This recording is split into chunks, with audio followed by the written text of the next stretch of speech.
Hey, welcome. Let me ask you something. What if the picture you have of God is, well, completely wrong? Today, we're going to dig into a really old misunderstanding and find out who God really is when you look past all the rumors. You know how it is, right? You hear something about someone and you build up this whole idea of them in your head, but then you meet them and they're nothing like what you thought. Well, it turns out something just like that has been happening for a long, long time with how people see God.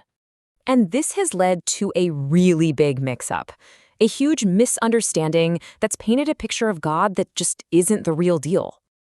And wow, just look at the difference here. On one side, you've got this wrong idea that God is this super strict judge just watching and waiting for you to mess up.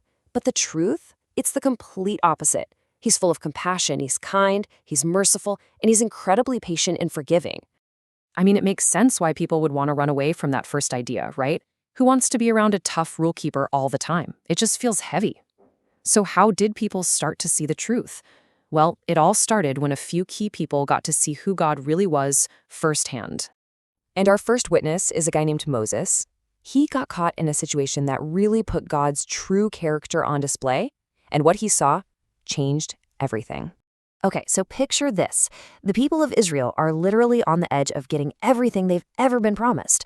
But right at the last minute, they completely turn their backs on God. It was a huge mistake, and yeah, God was not happy. Whoa, that sounds pretty intense, doesn't it? God basically says, that's it, I'm done with them. This shows just how serious their mistake was. And for a second, it almost looks like that wrong idea about God being angry and punishing might actually be true. But that's when Moses steps in. And this is the turning point. Moses doesn't say, oh, but they're good people, they deserve another chance. Nope, instead he appeals to God's own character. He basically reminds God of who he himself said he is, merciful, patient, and full of goodness. He's saying, remember who you are. And what happens? God listens. He pardons them, not because they deserved it, but because his own loving nature won out.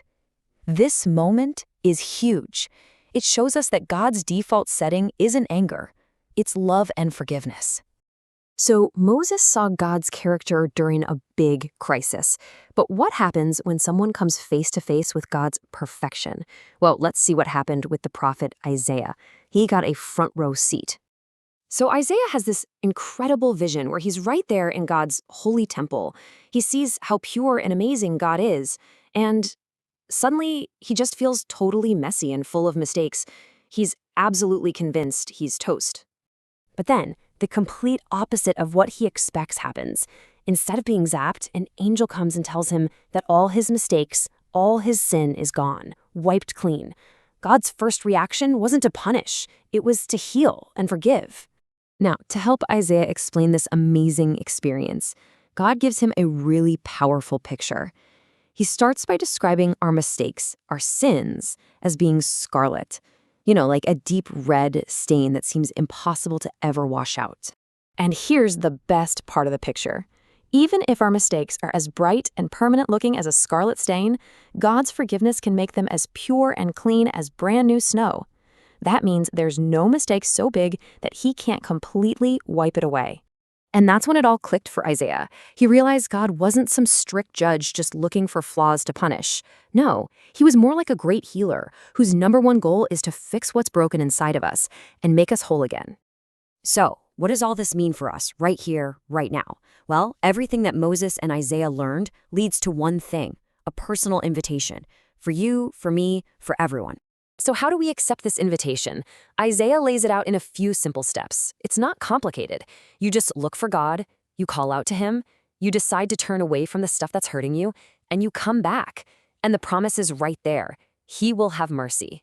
And listen to how personal this is. God says, return unto me, and he gives the reason why. For I have redeemed thee.